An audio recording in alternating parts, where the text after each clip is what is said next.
बीडच्या मस्साजोगचे माजी सरपंच संतोष देशमुख हत्याकांड प्रकरणात सुनावणी सुरू आहे। 12 डिसेंबरला म्हणजे काल एकाच दिवशी 2 कोर्टात 2 सुनावण्या झाल्या।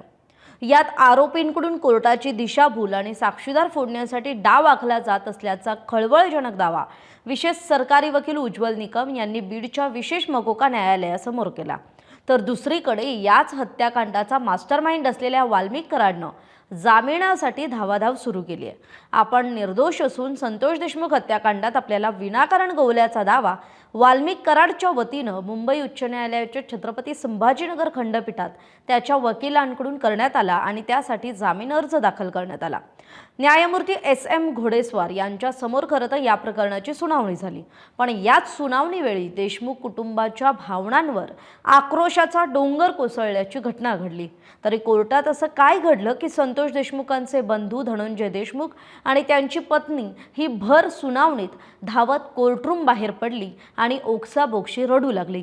यावेळी वाल्मिक कराडच्या वकिलांनी काय युक्तिवाद केला हे सगळं समजून घेणार आहोत या व्हिडिओतून। त्यासाठी व्हिडिओ शेवटपर्यंत पहा।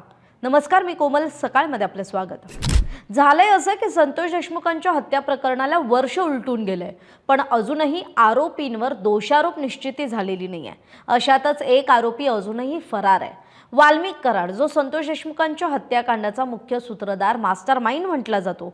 त्या वाल्मिक कराडने उच्च न्यायालयात धाव घेतली आहे। मुंबई उच्च न्यायालयाच्या छत्रपती संभाजीनगर खंडपीठात त्याच्या जामीन अर्जावर शुक्रवारी सुनावणी झाली। या सुनावणीसाठी मयत सरपंच संतोष देशमुखांच्या पत्नी अश्विनी देशमुख आणि त्यांचे बंधुराज धनंजय देशमुख उपस्थित होते। कोर्टरूममध्ये सुमारे 6.5 तास या प्रकरणाचा दोन्ही बाजूंचा युक्तिवाद चालला।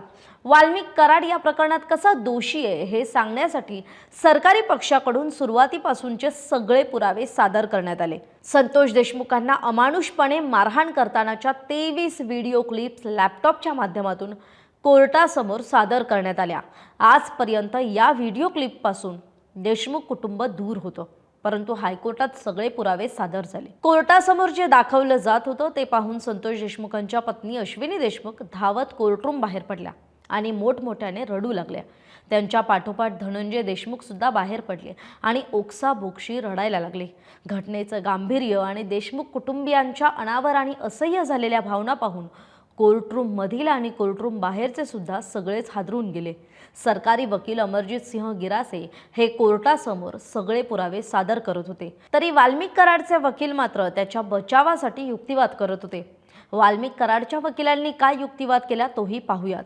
संतोष देशमुखांच्या हत्याकांड प्रकरणात वाल्मिक कराडचा संबंध नाही, त्याला विनाकारण गोवण्यात आलंय असा युक्तिवाद त्याच्या वकिलांनी केला। तर त्याला विरोध करत वाल्मिक कराड हाच संतोष देशमुख हत्याकांडाचा मुख्य सूत्रधार असल्याचा जोरदार युक्तिवाद सरकारी वकील अमरजीत सिंह गिरासे यांनी केला। संतोष देशमुखांचा निर्गुण खून प्रकरणातला मुख्य सूत्रधार वाल्मिक कराड हा गुन्हा दाखल झाल्यापासून अटकेत आहे। त्याच्यावर महाराष्ट्र संघटित गुन्हेगारी नियंत्रण कायदा 1999 अंतर्गत अर्थात मकोका अंतर्गत कारवाई करण्यात आली आहे। हे कलम लागू असताना आरोपीला सहजासहजी जामीन मिळत नाही, पण तरीही वाल्मिक कराड मात्र आता जामिनासाठी खटाटोप करतोय आणि त्याचमुळे त्याने मुंबई हायकोर्टाच्या छत्रपती संभाजीनगर खंडपीठात धाव घेतली आहे। वाल्मिकच्या वकिलांनी कोर्टात युक्तिवाद करताना म्हटलंय की वाल्मिक कराडला अटक करताना लेखी माहिती किंवा नोटीस दिली गेली नाही। याचा संदर्भ देताना सर्वोच्च न्यायालयाच्या मिहिर शहा विरुद्ध राज्य सरकार याच्यासह अनेक निवाड्यांचा हवाला हा खरं तर वाल्मिक कराडच्या वकिलांकडून देण्यात आला। वाल्मिक कराडला लावलेला मकोका हा चुकीच्या पद्धतीने लावण्यात आलाय। वाल्मिक कराड याचा या प्रकरणाशी संबंध नाही। सरपंच संतोष देशमुखांची हत्या झाली तेव्हा कराड हा शेकडो किलोमीटर दूर होता। या प्रकरणात कराडला खोट्या पद्धतीने गोवण्यात आलंय हा मुद्दा सुद्धा त्याच्या वकिलांनी मांडला। खरं तर वाल्मिक कराडच्या जामीन अर्जावर 12 डिसेंबरला म्हणजेच काल सकाळी 11:30 वाजता सुनावणी सुरू झाली होती, जी संध्याकाळपर्यंत चालली। त्यामुळे मुख्य सरकारी वकील अमरजीत सिंह गिरासे आणि वाल्मिक कराडचे वकील यांनी जवळपास 6.5 तास युक्तिवाद केला। तर गिरासे यांनी वाल्मिक कराडचा हत्या प्रकरणाशी थेट कसा संबंध आहे याचे अनेक पुरावे आणि तारखेनुसार घटनाक्रम तपशीलवार उलगडून दाखवला। या घटनेतील साक्षीदार, CDR अहवाल, CCTV footage, audio recording, forensic लॅबचा रिपोर्ट यासह अनेक महत्त्वाचे पुरावे न्यायालयात दाखवण्यात आले। या सगळ्या पुराव्यांवरून वाल्मिक कराड हाच संतोष देशमुख हत्याकांडाचा मुख्य सूत्रधार असल्याचा युक्तिवाद गिरासेंनी केला। कराडने आवादा कंपनीला 2 कोटी रुपयांची खंडणी मागितली होती. कंपनीच्या अधिकाऱ्यांनी नकार दिल्यामुळे कराडने सुदर्शन घुले याला कंपनीला बंद करण्यासाठी पाठवलं होतं. घुलेनं कंपनीच्या पहारेकऱ्याला जातीवाचक शिवीगाळ करून मारहाण सुद्धा केली होती. अधिकाऱ्यांना खंडणीसाठी जीवे मारण्याच्या धमक्या दिल्या गेल्या होत्या आणि याशिवाय कंपनी बंद करण्याचा प्रयत्न झाला.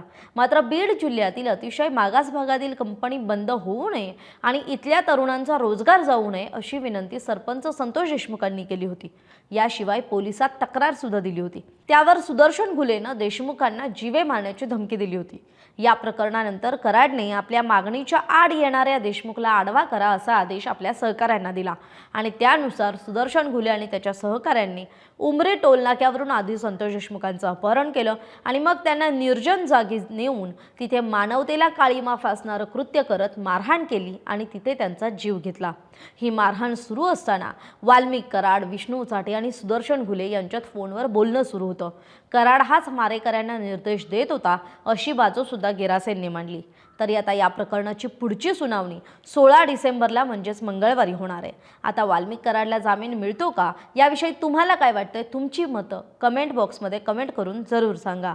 धन्यवाद. महाराष्ट्रातील सर्व बातम्यांचे विश्वासार्ह व्यासपीठ सकाळच्या सर्व सोशल मीडिया प्लॅटफॉर्मला लाईक, फॉलो आणि सबस्क्राईब करा. तसंच सर्व नोटिफिकेशनसाठी बेल आयकॉन प्रेस करायला विसरू नका.